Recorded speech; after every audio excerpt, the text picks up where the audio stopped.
अस्सलाम वालेकुम। कैसे हैं आप सभी लोग? आई होप कि आप सभी बिल्कुल खैरियत से होंगे। अल्लाह का शुक्र है हम भी बिल्कुल खैरियत से हैं। और देखिए बहुत दिन से मेरा कोई व्लॉग नहीं आया है, बहुत ज़्यादा बिज़ी चल रही हूँ। तो मैं यहाँ अपने घर की कंडीशन दिखा रही हूँ। घर में रिनोवेशन चल रहा है, पेंट चल रहा है, तो इस चक्कर में मैं कोई भी व्लॉग शूट नहीं कर पा रही हूँ और ना ही कुछ आप लोगों के साथ शेयर कर पा रही हूँ। एक टॉपिक समझ लीजिए, एक वीडियो समझ लीजिए या एक किस्सा समझ लीजिए, ऐसा है जो आजकल यूट्यूब पे बहुत ज़्यादा आ रहा है, जिससे कि फैमिलीज़ बहुत डिस्टर्ब हो रही हैं। और ये सिर्फ यूट्यूब की ही बात नहीं है, रियल लाइफ में ये सचमुच में हो रहा है कि आजकल शादियां बिल्कुल भी नहीं चल रही हैं और शादी के बाद लड़कियां झूठे केस करके लड़कों को फंसा रही हैं। तो ऐसा ही एक किस्सा है दिल्ली के ब्लॉगर का, जिसका नाम है अरमान ब्लॉग। वो एक लड़का है, बहुत अच्छी लाइवली वीडियोस बनाता है, अपनी फैमिली के साथ अच्छी वीडियोस बनाता है, बहुत मेहनत के साथ वो उसने अपना चैनल ग्रो करा है और बहुत मेहनत करता था। अच्छी खासी उसकी सारी लाइफ चल रही थी, लेकिन अचानक उसने अपनी घर वालों की मर्ज़ी के ख़िलाफ़ शादी कर ली थी और शादी के 3-4 महीने बाद ही उसकी डिवोर्स हो गई।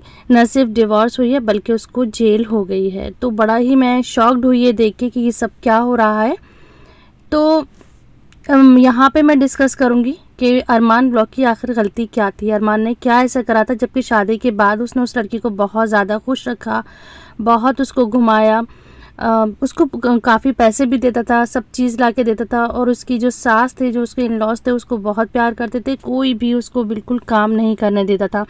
क्योंकि जब ये टॉपिक बहुत ज़्यादा मेरे सामने आ रहा था, फिर मैंने उसकी वीडियोज़ देखी। अच्छा, रमज़ान में मैंने इनके व्लॉग्स देखे थे, मुझे बहुत अच्छे लगते थे। इसलिए अच्छे लगते थे कि उनकी फैमिली दिखाते थे कितनी पॉजिटिव है, हर हाल में वो लोग खुश रहते थे। ख़ास तौर पे उनकी अम्मी बहुत ही ज़िंदा दिल लेडी हैं और बहुत अच्छे अच्छे खाने बनाती थी। तो मैं कभी कभी उनके व्लॉग्स देखा करती थी रमज़ान में। लेकिन अब ये जो इनके साथ ये हादसा हुआ है, तो मेरे यूट्यूब फीड में ये बहुत ज़्यादा हाईलाइट हो रहा था। तो फिर मैंने देखा कि आखिर कहाँ गलती हुई है। तो वो जो गलतियाँ मुझे लग रही हैं वो मैं यहाँ डिस्कस करूँगी। और सिर्फ यहाँ डिस्कस करने का मेरा ये मतलब है कि अब जो हमारे जिन बच्चों की शादियाँ होने वाली हैं, लड़के की लड़की की, वो कुछ सबक लें। और साथ साथ मैं घर की भी कंडीशन दिखा रही हूँ कि घर का क्या ही हाल हो रहा है। ये शायद आप लोग पहचाने होंगे, मेरी बेटी का रूम है जिसमें इनकी ये बुक शेल्फ है, बुक्स रखी रहती हैं। तो सफाई में इनके पुराने toys, doll, kitchen set, doll house ही निकला था, तो वो मैंने यहाँ लगा कर देख रही थी। अब इस सब को मैंने डिस्कार्ड कर दिया है, अब इनकी यहाँ तो बुक्स रखी रहती हैं।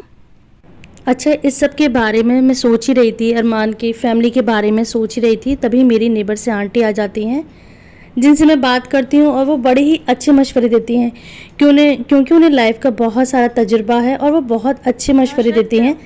तो ऐसे ही मैं बैठी हुई थी, मैंने सोचा मैं इनसे क्या बात करूं, तो मैंने यही ज़िक्र उनके सामने कर दिया कि ऐसे शादी हुई थी, उन लोगों ने लड़की का बहुत ज़्यादा ख्याल रखा था, लेकिन फिर भी लड़की ने धोखा दिया और उसको झूठे केस में इस तरह से करके उसको जेल करवा दी। तो आंटी ने बहुत ही अच्छी बातें कही थी, वो सारी बातें मैं आप लोगों के साथ शेयर करना चाहती हूँ, जिससे कि सबकी आंखें खुल जाएं, लड़की वालों की भी और लड़के वालों की भी। तो सबसे पहले तो उन्होंने कहा था कि देखो, लड़की हो या लड़का हो, अपनी फैमिली के ख़िलाफ़, ख़ास तौर पे माँ बाप के ख़िलाफ़ जाके इतना बड़ा फ़ैसला नहीं लेना चाहिए। हाँ, माँ बाप राज़ी होते, उनकी भी ज़िम्मेदारी होती, क्योंकि बड़े जानते हैं कि क्या ठीक है क्या गलत है। बच्चे अभी नहीं समझ पाते, बच्चे जज्बात में आके क़दम उठाते हैं, लेकिन माँ बाप सोच समझ के क़दम उठाते हैं। वो अपने बच्चे का अच्छा और बुरा जानते हैं। और उन्होंने एक बहुत ही अच्छी बात बताई जो कि मुझे बहुत अच्छी लगी, मेरी आँख उस बात को सुनकर खुल गई। अच्छा, ये बात तो मेरे अक्सर अम्मी पापा भी जिक्र किया करते थे और पापा भी अब काफ़ी बताते हैं कि देखिए, जब भी आपको अपनी लड़की का रिश्ता कहीं करना है, तो उस घर में, मतलब आपको लड़की जिस घर में देनी है, उस घर के फादर को देखिए कि फादर का कैसा नेचर है, फादर का क्या रोल है घर में। और किसी की बेटी अपने घर लानी है तो बेटी की माँ को देखना चाहिए, माँ का बहुत ज़्यादा असर आता है। और ज़्यादातर केस में जो नई नई शादियों में घर बिगड़ते हैं, घर का माहौल बिगड़ता है, तो वो माँ की वजह से बिगड़ता है। बहुत सी माएँ होती हैं जो बहुत ज़्यादा इंटरफेयर करती हैं, हर चीज़ पूछती हैं लड़कियों से।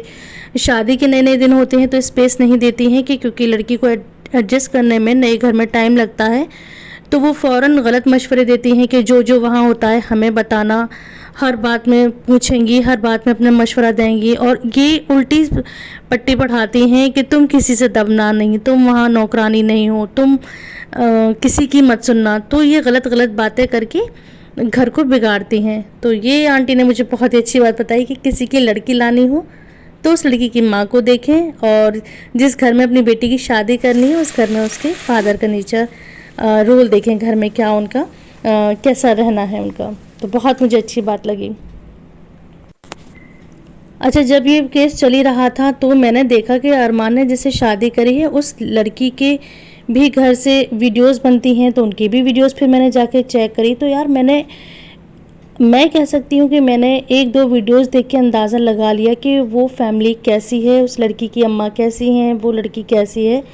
तो कोई इंसान आँख बंद करके किसी पे इतना ज़्यादा यकीन कैसे कर सकता है, या किसी की बातों में इतना ज़्यादा कैसे आ सकता है।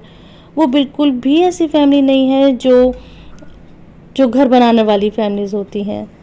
तो यहाँ अरमान की यही गलती है कि सबसे पहले उसने, जो मुझे आंटी ने मुझे समझाया, तो मैं वही बात आप सबके साथ शेयर कर रही हूँ कि हाँ वाकई अरमान से गलतियाँ बहुत सारी हुई हैं। उसने सबसे पहले अपनी फैमिली के ख़िलाफ़ जाके शादी करी, और इतने ख़िलाफ़ कि उनके फादर उस शादी में बैठे भी नहीं थे। दूसरा, उन्होंने अपने घर के माहौल से बिल्कुल हट के शादी करी।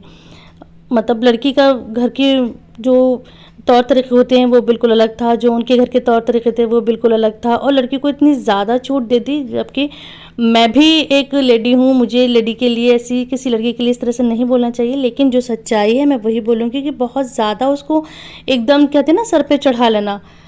भाई अपने बच्चों को भी हम अपना कंट्रोल करते हैं थोड़ा बहुत, उस पर टोकना भी चाहिए, बच्चों को कंट्रोल भी करना चाहिए, लेकिन उस पर कोई भी कंट्रोल नहीं था। बहुत ज़्यादा आज़ादी दे दी, और फिर प्लस उसका बैकग्राउंड ऐसा था कि उसकी जो तरबियत थी वो अच्छी नहीं होती। उसमें बच्ची की गलती नहीं है, बच्ची की तरबियत की पूरी यहाँ पर कमी है। उसकी जो माँ ने है बिल्कुल भी अच्छा रोल अदा नहीं करा है, तो तरबियत भी अच्छी नहीं थी, तो ये सब तो होना ही था। तो आज उसने इतना बड़ा धोखा दिया है।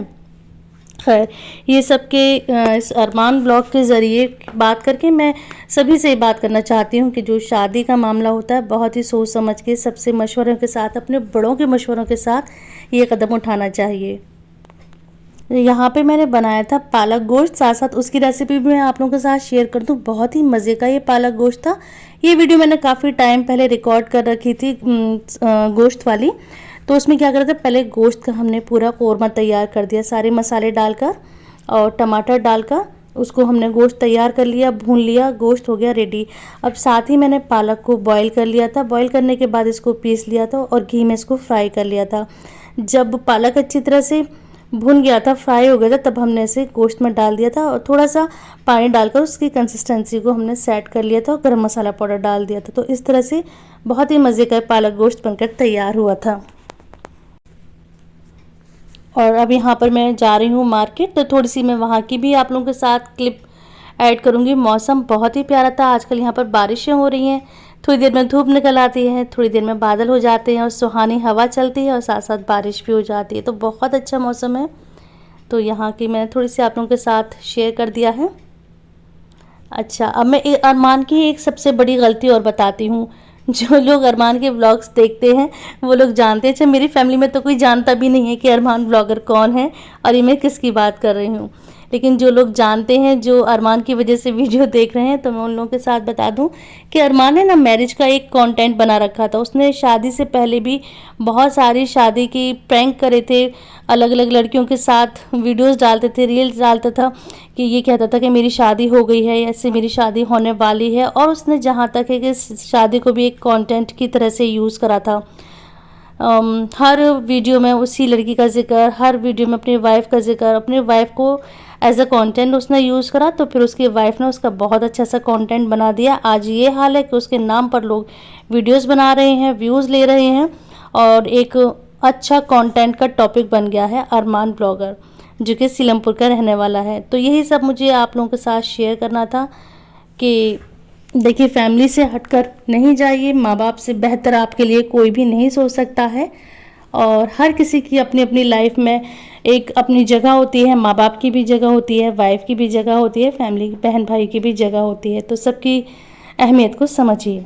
और वीडियो के आखिर में अरमान के लिए बहुत सारे दुआ, अल्लाह ताला उनको खैरियत के साथ बेल दिलवा दे, उनको रिहा कर दे, इस केस से उनको आज़ादी दे दे, क्योंकि उनकी माँ, ख़ास तौर पे उनकी माँ, उनकी फैमिली बहुत परेशान है। तो हम सब उनके लिए बहुत दुआ करते हैं।